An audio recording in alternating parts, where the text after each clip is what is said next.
Muy bien. Vamos con la segunda parte. Estamos viendo esta serie que iniciamos el domingo pasado, que se titula Atesorando los Salmos.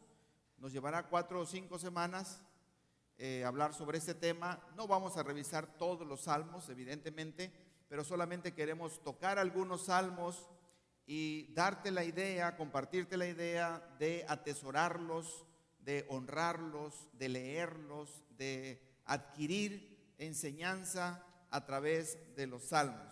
Leía yo para iniciar la reunión el Salmo 47 y preciosamente, cuando menos de la Nueva Versión Internacional, nos instaba, nos animaba mucho a cantar salmos a Dios. Canta, canta, canta salmos, ¿verdad?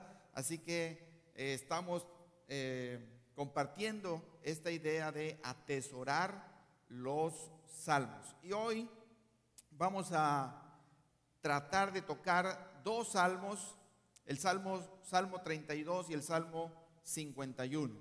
Así que si estamos listos, no sé por qué siento que me falta algo, pero ahorita checamos. Oramos, por favor, todos los que están aquí, los que nos están siguiendo en su casa. Oramos, por favor, pídele al Señor que te ayude a entender su palabra. Espíritu Santo, ayúdanos, revélanos la verdad de Dios a través de tu palabra que vamos a estudiar, que vamos a leer. Ayúdanos, Dios, queremos atesorar tu palabra y hoy queremos atesorar los salmos y hoy queremos aprender algo del Salmo 32 y del 51. Ayúdanos, Señor, que seas tú realmente el que toque nuestro corazón, el que quite pensamientos, ponga pensamientos nuevos, renovados según la verdad de tu palabra. En el nombre de Jesús oramos. Amén. Muy bien. Salmos 32 y Salmos 51, en un momentito vamos a llegar allí. Déjenme decir algunos datos que hemos estado compartiendo. Jenny compartía algunos datos sobre el libro de los Salmos. Sabemos, bueno, no sé si ella lo dijo, pero los Salmos también se le ha llamado al libro de los Salmos el libro de las... Esto es lo que me faltaba. Muy bien, gracias. Gracias, güera. Libro de oraciones. Los salmos son canciones, pero también son oraciones y toca muchos temas. Se le ha llamado el libro de oraciones de Israel. También se le conoce como el libro más amado del Antiguo Testamento. Y este dato me gustó mucho. El Nuevo Testamento hace mención 283 veces del Antiguo Testamento. De esas 283 veces que el Nuevo Testamento menciona al Antiguo Testamento, 116 veces, o sea, el 41%, son referencias a los salmos. Así que los salmos son muy importantes y valiosos, tanto que son los más repetidos en el Nuevo Testamento, según esta estadística. Jesús mismo hizo referencia a los salmos y particularmente en sus horas más cruciales, que él necesitaba una palabra, él recurrió a los salmos. Y no sé si lo sabías, pero Salmos 22:1 dice: Dios mío, ¿por qué me has desamparado? Así que son palabras de Jesús dichas en Mateo 27:46, pero realmente es parte del Salmo 22. Jesús hizo referencia a los salmos. También Salmos 31:5 dice: en tu mano encomiendo mi espíritu. Así que eso lo dijo Jesús, por supuesto, en la cruz, en Lucas 23:46, pero haciendo referencia también a los salmos. De ese calibre son nuestros salmos. Debemos atesorarlos de igual manera.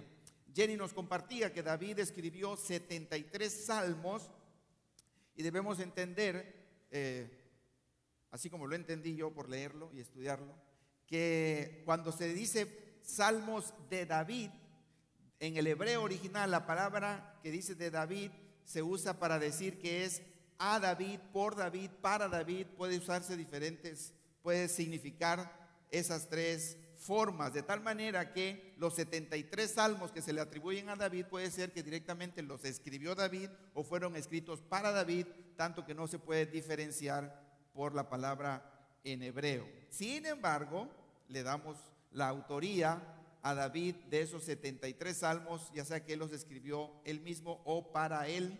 Y sin duda, ya que hay 50 salmos que son anónimos, 50 de los 150 son anónimos, es muy seguro, dicen los comentaristas, que algunos de esos 50 salmos anónimos también le pertenezcan, o sean autoría, algunos de ellos, de David. Por lo tanto, digo este dato porque conocemos mucho los salmos de David. Nos referimos al libro de los salmos, aunque sabemos que no los escribió todos, sí podemos decir que son salmos de David en el sentido que fue su autor principal o el compositor principal de los salmos. Así que decir salmos de David es correcto en este sentido. Y voy en este orden de ideas porque voy a llegar al Salmo 51 y al Salmo 32. Porque si decimos que los salmos son en general, de manera principal, escritos por David, ¿qué podemos decir de David? ¿Qué se puede decir de David? ¿Qué sabes tú de David? Podemos decir tantas cosas de David, la mayoría buenas, algunas no tan buenas. Pero yo creo que estaremos de acuerdo que la historia nos ha dejado a este personaje, a David, como un valiente. Podemos decir de David que fue un guerrero, podemos decir de David que fue un gran estratega militar, un gran rey, el gran rey de Israel por excelencia, que lo llevó a sus grandes momentos y tiempos, en este sentido un estadista, un gran político, con un carácter fuerte. Y David tenía mucho de poeta y músico, aunque está el dicho, ¿no? De poeta y músico todos tenemos un poco, pero a veces eso no es cierto. Pero David sí era, de todo lo que estamos mencionando, un excelente, valiente guerrero, poeta y músico, con un gran carácter firme, fuerte, luchador, vencedor, visionario. ¿Se acuerdan que él dijo, vamos a hacerle una casa, un palacio, un templo a nuestro Dios? Él se merece algo mejor. Realmente fue él el que tuvo esta visión, entre otras muchas cosas. Sin embargo, también David, tenemos que decir de David que fue pecador. Sobre todo, y a pesar de sus malos pasos y ejemplos, fue sobre todo un amante de Dios. Por eso la historia lo honra más que por sus fracasos, por sus aciertos. Y a pesar del Salmo 51, a pesar de su historia de fracaso con Betsabé, a pesar de todos otros errores de David, la historia lo honra como un hombre amante de Dios, a tal grado que se refiere la Biblia a él como un hombre conforme al corazón de Dios. Miren, no a cualquiera se le dice eso. Un hombre conforme al corazón de Dios, no porque no haya pecado, no porque no haya cometido errores, no porque no haya metido la pata, sino porque él tenía realmente un corazón sometido a Dios.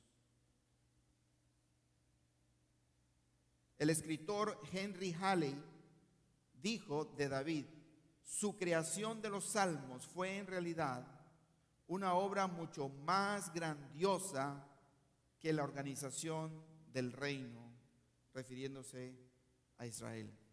Los salmos, si nos ha dejado algo David, aparte de todas las historias de triunfo, de guerra, de toda su ejemplo como rey de Israel, componer los salmos, su autoría de los salmos ha sido, en el comentario de Henry Halley, su obra más grandiosa, la que nos ha heredado. Hay varios salmos que hablan sobre el perdón. El Salmo 6, varios salmos que incluyen hablar de perdón, de penitencia, de liberación. El Salmo 32, el 25, el 38, el 51, el 102, el 130, el 143 están catalogados como salmos del perdón o de liberación. Recordemos algo. el pecado es muy importante tratar con él. ¿Por qué razón? Porque el pecado trae dolor de todo tipo. El pecado tuyo, mío, el pecado de nosotros causa dolor físico, causa dolor emocional, causa dolor espiritual, causa quebrantamiento y sobre todo yo diría que el pecado no resuelto causa más pecado, causa más maldad y más maldad y más maldad. Así que hay que tomar en serio el pecado y resolverlo a como nos da el ejemplo David. Algunos piensan, y voy al Salmo 32 y el Salmo 51, y los comentaristas dicen que estos dos salmos pueden estar relacionados. El Salmo 51 claramente es una experiencia, la experiencia de David con su pecado con Betsabé. Esa historia la puedes encontrar en 2 de Samuel 11, capítulo 11 y capítulo 12 de 2 de Samuel. La voy a hacer cortita porque es muy importante entender lo que había sucedido cuando él escribe. Él se confronta con Dios y Dios le permite escribir el Salmo 51 a partir de su pecado con Betsabé. Nos narra 2 de Samuel capítulos 11 y capítulos 12 que en tiempos de guerra, David estaba en su palacio. Y no solamente estaba en el palacio, sino estaba de ocioso, peor tantito. Eran tiempos de guerra y David andaba paseando como si no pasara nada por su palacio. Su ejército, sus soldados están dando la vida, están siendo sacrificados, muchos están muriendo y él está descansando. Dice la historia de 2 de Samuel que él se paseaba por su palacio cuando se fijó en una mujer a lo lejos. Una mujer llamada Betsabé, que para su buena suerte era hermosa, preciosa y se estaba bañando. Yo no sé cómo es eso, ¿verdad? Si realmente la espió o si la mujer de plano estaba bañándose, no sé dónde. El chiste está que él la vio. Dice la historia que le gustó tanto al rey David que mandó traerla al palacio donde la tomó por mujer. Y la despidió, ¿no? Que se vaya. Pero al tiempo le vinieron a decir al rey David que Betsabé estaba embarazada. Era una mujer casada. Y su marido, Urías, andaba peleando en la guerra. Así que el pecado no resuelto causa más pecado. El pecado no resuelto causa más dolor espiritual, emocional y hasta físico. Hasta físico, por supuesto. En la Biblia está por todos lados. El pecado no resuelto trae más pecado y más maldad. El pecado que se quiere encubrir, no resolver, el pecado que se quiere encubrir trae más maldad, trae más pecado, más dolor. Dolor físico, dolor emocional, dolor espiritual. Así es el pecado. Así que cuando se entera el rey que Betsabé está embarazada, no quiere resolverlo, sino que quiere encubrirlo. Y entonces se le ocurre la grandiosa idea de mandar traer al esposo. Tráigame a Urías. Y entonces lo invita al palacio.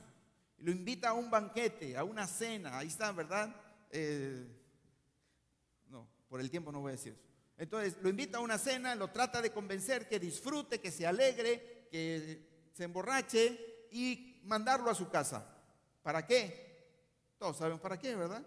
Para que vaya y duerma con su esposa y entonces se acabó el problema. Urías, vas a ser papá. Pero este Urías era un hombre leal, era un hombre guerrero, era un hombre que sabía en qué condición estaba la nación, que eran tiempos de guerra y no se permitió, ni tan siquiera porque el rey se lo estaba pidiendo, ni llegar a la fiesta, ni emborracharse, ni nada de eso. Cuando terminó y lo despidieron, dice la historia de 2 de Samuel que él se quedó en el palacio. Ahí se quedó a las puertas del palacio, no fue a su casa. ¿Cómo voy a ir a mi casa? ¿Cómo voy a ir a disfrutar de mi esposa si estamos en tiempos de guerra. Así que le dieron la noticia a David.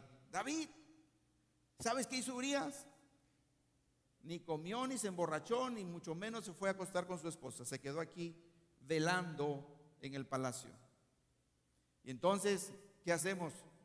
Está David otra vez. No quiso arreglar el pecado, sino quiso encubrir el pecado. El pecado trae más pecado, más maldad, más maldad. Tengamos cuidado con eso. Entonces, David escribió una carta al principal del ejército en batalla. Me causa un poco de sorpresa a qué grado la maldad puede llegar cuando intentas encubrir tu pecado. Esa carta decía: pongan a Urías en el peor lugar de batalla para que muera. ¿Saben quién llevó la carta? Él mismo. Selló la carta el rey. Urías, llévale un recado al principal del ejército en batalla. Él, leal, agarró su carta, llegó al campo de batalla y se lo dio al comandante del ejército. El comandante leyó la carta. Le dijo: Urías, estás asignado al frente de batalla. ¿Saben qué pasó? Urías murió inmediatamente. Y le avisaron al rey: Urías está muerto. ¿Había solucionado el pecado? No, lo había encubierto. Por supuesto, se trajo ya a Betsabé con él. Pero llegó el profeta de Dios, Natán, y viene a hablar con David. Y no voy a contar la historia, por favor, ustedes pueden llegar ahí a los detalles. Y finalmente Natán confronta a David y le dice: Dios sabe tu pecado y sabe lo que has hecho con Betsabé y sabes tus intenciones con Urías y lo que has hecho con Urías. Así que David, dice la Biblia, que él se arrepiente en ese mismo momento. Se arrepiente. Dios conoce el corazón de nosotros, ¿sí o no? Dios sabe, el que conoce el corazón de nosotros realmente es Dios. Es bonito cuando Natán le dice: no te preocupes, Dios te ha perdonado. Cuando él reconoce inmediatamente, él reconoce: la regué, perdóneme, yo sí lo hice esto, estuvo mal. Entonces Natán le dice: Dios te ha perdonado. Sin embargo, compañeros, amigos, los que nos están siguiendo, no olvidemos, una cosa es ser perdonados del pecado y otras cosas son las consecuencias del pecado. Natán tuvo que decirle: desde ahora tu descendencia vivirá a espada. Y muchas tragedias pasaron en la descendencia de David. Tu misma casa se rebelará contra ti. Sabemos que Absalón quiso quitarle el reino a David. Tomarán tus mujeres al sol del día. Y eso también se cumplió. Absalón, avergonzando a su padre, tomó sus concubinas, dice, y a la luz del día pusieron una carpa donde todo el pueblo pudiera ver, y desfilaron las concubinas de David, y Absalón se acostó con ellas. Pero algo que impactó, entristeció y causó mucho dolor a David fue que Natán le dijo: y el hijo de Betsabé morirá. Ojalá puedas ir a leer la historia en 2 de Samuel 11 y 12. Cuando David escucha eso, se entristeció tanto que David rogó, dice la Biblia, le rogó a Dios por su hijo. Dice la Biblia que David ayunó, se puso en ayuno y se acostó sobre tierra, se echó a la tierra a rogar a Dios porque salvara a su hijo. Dice que 7 días estuvo sin comer, sin tomar agua, rogando a Dios porque salvara a su hijo. Nadie se podía acercar a David porque estaba muy entristecido y muy dolido por lo que estaba sucediendo. Su hijo enfermó. A los 7 días, dice que los sirvientes del rey ni siquiera querían decirle que el niño acababa de morir. No, dile tú, dile tú, no, yo no le digo, si quieres dile tú. Dice la Biblia que cuando se dio cuenta que andaban cuchicheando, David se paró y les preguntó: ¿ha muerto el niño? Y ellos le dijeron: sí. Ahora quiero que leas 2 de Samuel 12, versículo 20. Es muy importante. 2 de Samuel 12, 20 dice: entonces David se levantó de la tierra, 7 días tirado en la tierra, sin bañarse, sin comer, sin tomar agua, rogando a Dios por la vida de su hijo. Se levantó de la tierra, se lavó, se ungió, se cambió sus ropas y entró a la casa del Señor. ¿Y qué hizo?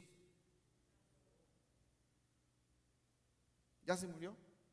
Mientras estuvo vivo, enfermo, estuvo rogando, ayunando, se tiró en tierra, clamando a Dios, rogando por el favor de Dios y la misericordia de Dios. Después de 7 días, le dijeron: tu hijo ha muerto. El corazón de David lo podemos ver aquí. Ya se murió. Se bañó, se alistó. No se fue de parranda, No. Se fue a la casa de Dios. Y dice claramente la Biblia: y adoró a Dios. Me gusta la canción que cantamos: bendito sea tu nombre. No sé si le has puesto atención, ¿verdad? Cuando el sol brilla, bendito sea tu nombre. Pero cuando hay tiempo de sufrir, bendito sea tu nombre. Y hace referencia a Job, cuando dice: darás. ¿Cuántos saben que Dios da? ¿Cuánto hemos aprendido que Dios quita? Dios quita, pero ¿cómo? No, pues si Dios es amor y Dios quita, es Dios. Dios da y Dios quita, pero bendito sea tu nombre. Fue lo que hizo David. Se quitó la tierra, se bañó, se puso guapo, sus mejores vestidos y se metió a la presencia de Dios y lo adoró.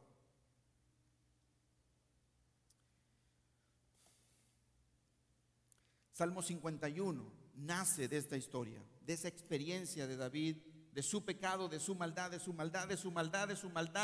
que hasta llegó a matar al esposo de Betsabé. Salmo 51, no lo voy a leer todo, solamente algunos versículos. Ten piedad de mí, oh Dios, conforme a tu misericordia, conforme a la multitud de tus piedades, borra mis rebeliones. Lávame más y más de mi maldad y límpiame de mi pecado. Lo que está diciendo David es: perdóname mis pecados, todo lo que he hecho, pero también límpiame de mi maldad, que esa está dentro.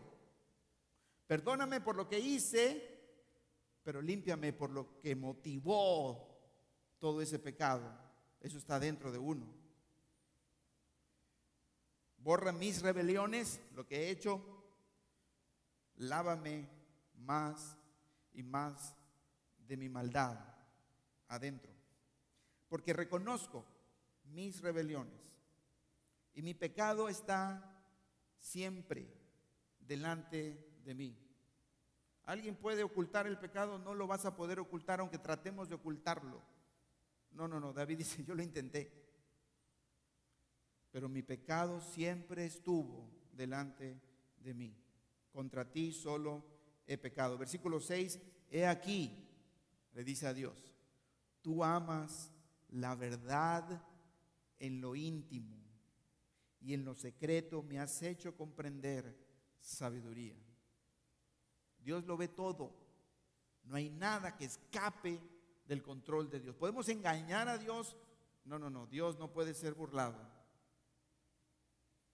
10. Y entonces David le dice: crea en mí, oh Dios, crea en mí, oh Dios. Necesito, Señor, un corazón limpio. No solamente por fuera, no quiero solamente limpiar por fuera mis acciones. Voy a ser mejor en mis acciones. Está bien, hay que hacerlo, parte del arrepentimiento. Pero David le dice: crea en mí, oh Dios, un corazón limpio y renueva un espíritu recto desde acá adentro. No me eches de tu presencia, no quites de mí tu Santo Espíritu. Vuélveme el gozo de tu salvación. Líbrame de homicidios, dice David. Líbrame de homicidios. Oh Dios, Dios de mi salvación. Los sacrificios de Dios son el espíritu quebrantado. Eso lo hemos estudiado en unas semanas anteriores. Al corazón arrepentido y humillado no desprecia Dios. El versículo 13 dice: enseñaré a los pecadores tus caminos. Dicen algunos que a partir del versículo 13 del Salmo 51, David se compromete a enseñar a partir de su propia experiencia, y dicen que de allí él escribe el Salmo 32. Está atrás, bueno, no es cronológico, dicen los que estudian, así que es probable que el Salmo 32 es resultado también del 51 para enseñarle a los demás lo que él había aprendido. Así que el Salmo 32, si vamos con este orden de ideas, nace con tal de dar una enseñanza por lo que David aprendió en el Salmo 51. De hecho, los que estudian el Salmo, dice allí la dicha del perdón, Salmo de David, el Salmo 32, y dice una palabra másquil. Hay muchas palabras en los salmos que después no se saben qué son, algunas son instrucciones, pero esta dice másquil, y llegan a la conclusión de que esa palabra solamente significa instrucción, precisamente. Dice allí que es algo didáctico. Así que el Salmo 32 pareciera, en respuesta al 51, para enseñar lo que aprendió David. Así que el Salmo 32 es una enseñanza, entonces podemos tomarlo así, para otros transgresores, pecadores como David, que podían aprender lo que él aprendió. Se dice, esto es interesante, que San Agustín mandó escribir el Salmo 32, se los dejo como idea, enfrente de la pared de su cama. Dice que San Agustín todas las noches leía el Salmo 32, que lo había mandado poner en su cama, y cuando lo leía no podía evitar llorar. Cuando leía el Salmo 32. El Salmo 32, que no voy a leer todo tampoco, pero comienza diciendo: bienaventurado aquel cuyo pecado ha sido perdonado y cubierto su pecado. Bienaventurado aquel cuyo pecado ha sido perdonado y cubierto. No encubierto, en nuestro español es diferente. Así que hay algo que hacer con el pecado.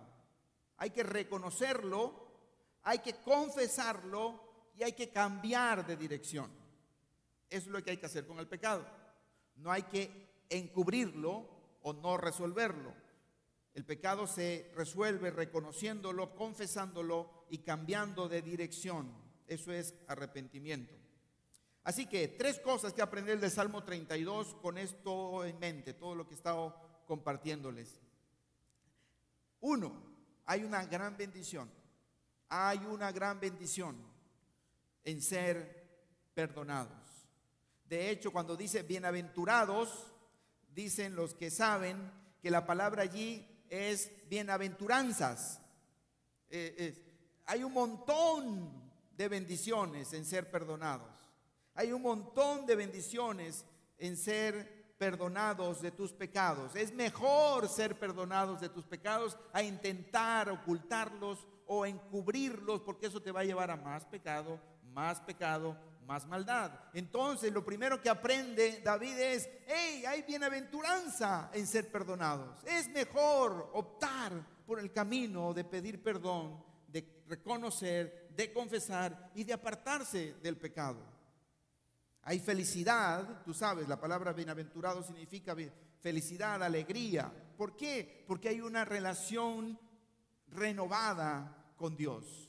Hay una renovación espiritual, hay nueva esperanza y hay una visión renovada en ser perdonados. Dice el pasaje, y todo lo que estoy diciendo está en el Salmo 32, pero lo hice así para no ir versículo por versículo leyéndolo. Dice que hay bendición, hay bienaventuranza, porque ya no hay culpa.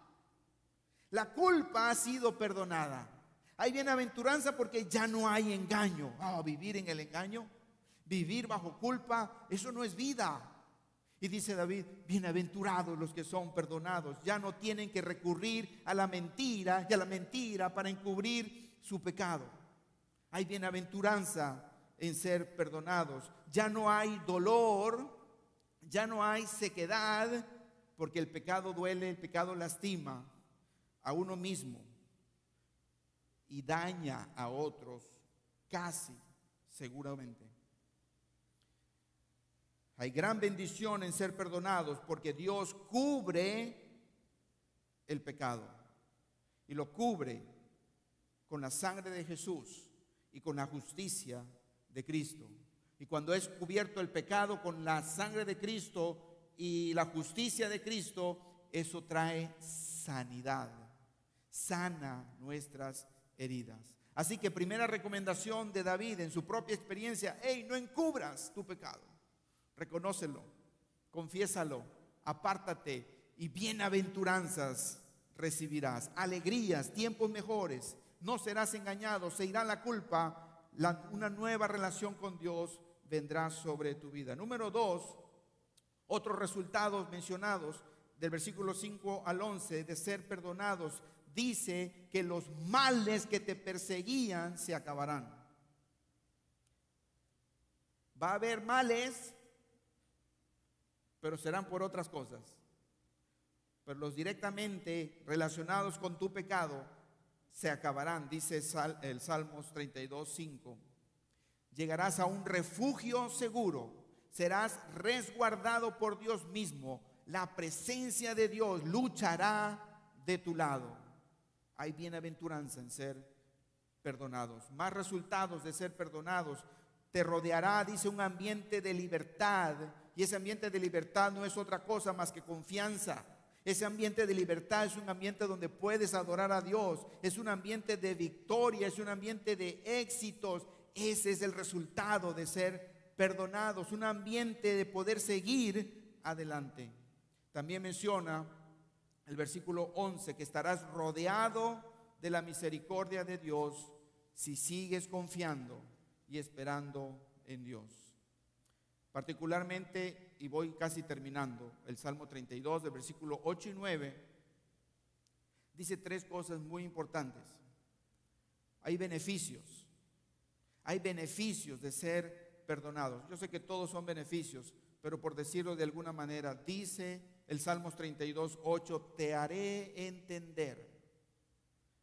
Hay momentos en que quisiéramos entender qué hacer, qué no hacer, cómo hacerlo, hacia dónde ir, hacia no dónde ir. ¿Queremos hacer eso? Sí, son bienaventuranzas por ser perdonado, por reconocer tus faltas, tus pecados, por confesarlos y por apartarte de ellos. Dice Dios, te haré entender y te enseñaré el camino que debes andar.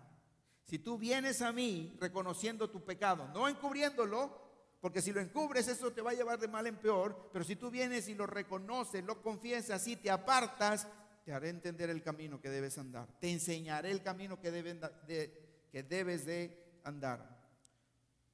Si ustedes leen el Salmo 32, dice lo contrario de entender el camino y de ser enseñados en el camino que debemos andar. Lo contrario es andar como un animal, sin entender, como un animal.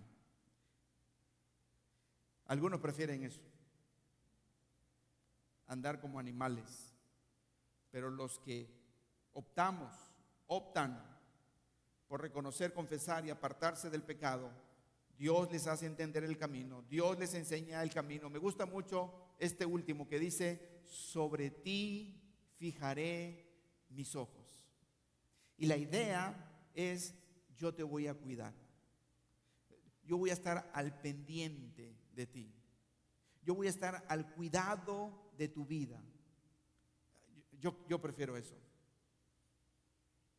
Así que, decía un maestro, la noticia no es que pequemos. La noticia es que intentes vivir encubriendo tu pecado. Es que pecamos y fallamos. ¿Quién no? Esa no es la noticia. Lo malo es que tú y yo insistimos en, no pasó nada. No, ¿verdad? Oye, y tu esposa te dice, te veo raro. Y dices, no, mira, soy un santo enmascarado, ¿no? Perdón, siempre hablo como esposo, ¿verdad? Como hombre. Pero a lo mejor el esposo le dice a la esposa algo, ¿no? También puede ser.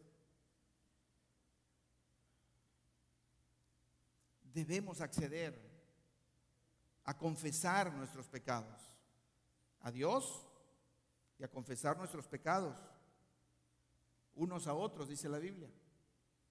Y vamos a acceder a bienaventuranzas, a ser bendecidos. Va a caer alegría, va a caer nueva visión, nueva esperanza, nuevas oportunidades.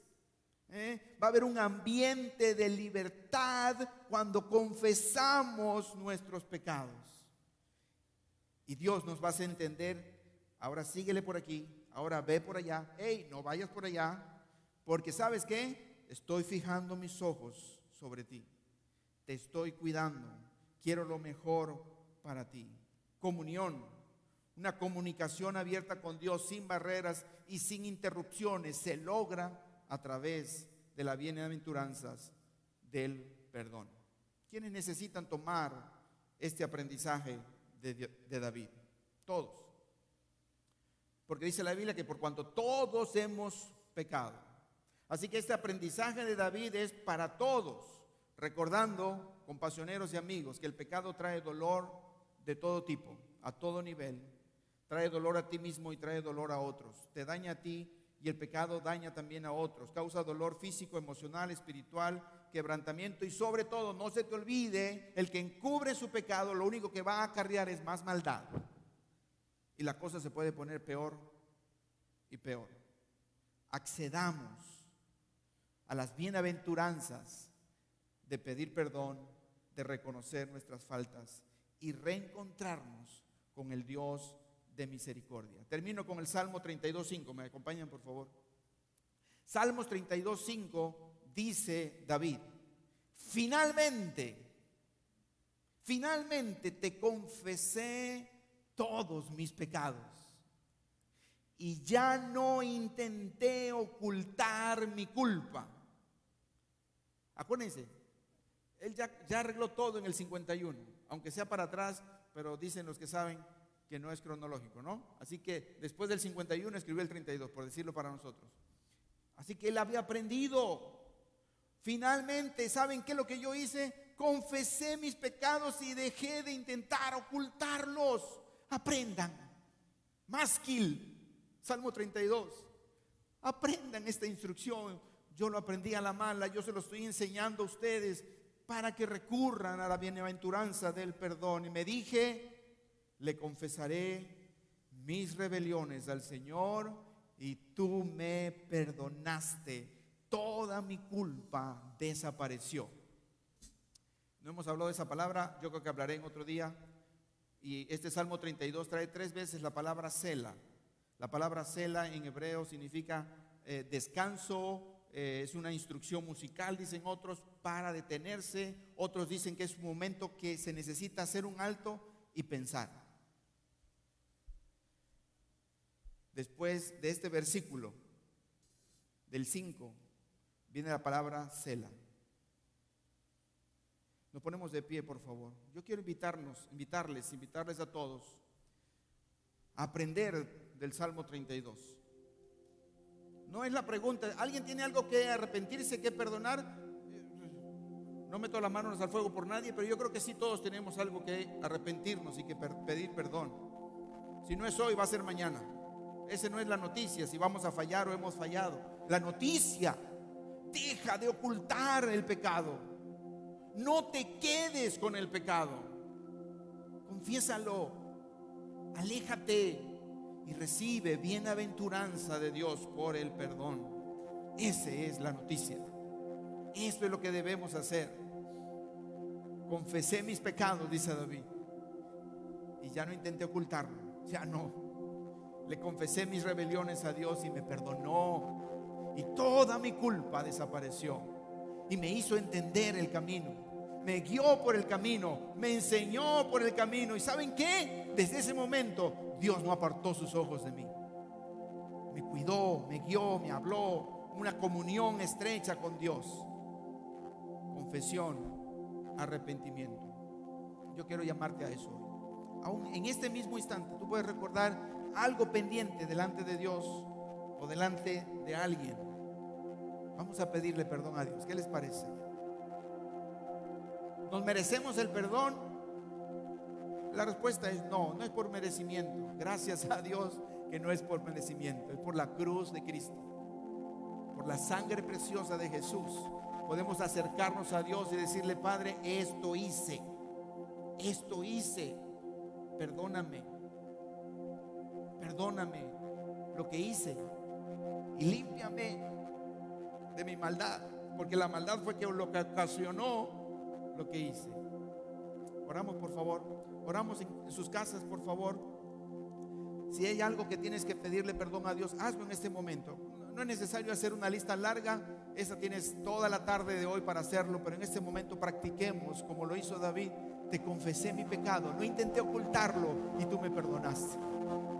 Mira, eso se aplica para nosotros.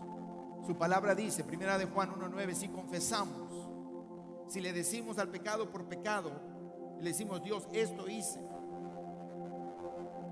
Dios te perdona, me perdona, te limpia, nos limpia, porque Él es fiel y justo. Él es fiel y justo para perdonarnos y limpiarnos. Toma unos segunditos ahí, dile: Señor, he hecho esto. Le grité a mi esposa, empujé a mi esposa, no he pagado lo que debo, y empecé a decir mentiras, y lo que se ha vuelto es una bola de nieve que me ha llevado en mentiras. No sé, lo que sea. Aquí nadie es mejor que nadie, solamente acudamos al trono de gracia y de misericordia. Padre, perdónanos. Queremos experimentar las bienaventuranzas del perdón del Salmo 32, para que tú nos cubras, para que tú nos metas en un ambiente de libertad, de confianza, de esperanza nueva y una relación nueva contigo. Gracias, Dios, por tu palabra. Gracias, Jesús, porque tu sangre y tu sacrificio sigue vigente para perdonarnos y limpiarnos. Gracias, Dios. Bendice, Dios, a cada persona aquí, cada familia en sus casas. Que Dios les guarde esta nueva semana, un reto para bendecir y honrar a nuestro Dios. Bendiciones en el nombre de Jesús.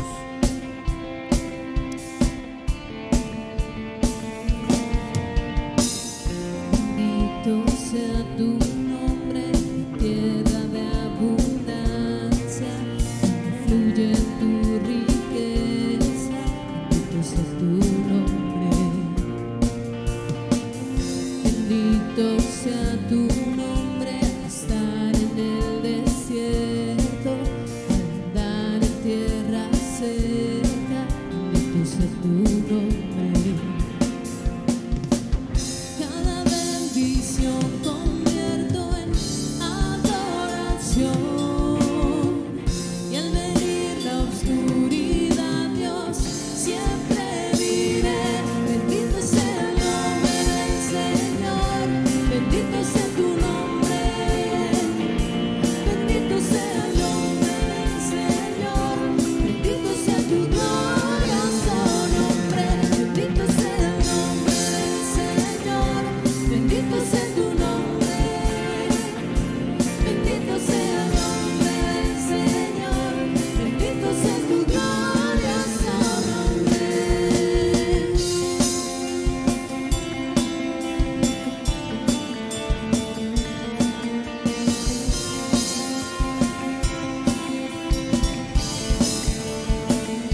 Si alguien quiere.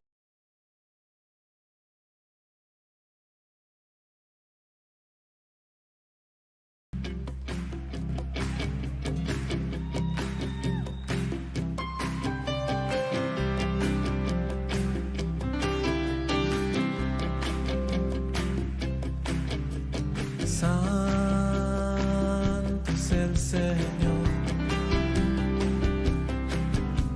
santo es el Señor, ante ti, humillo, Señor, que toda gloria y honra sea tuya, Señor. Toda gloria y honra sea tuya, Señor.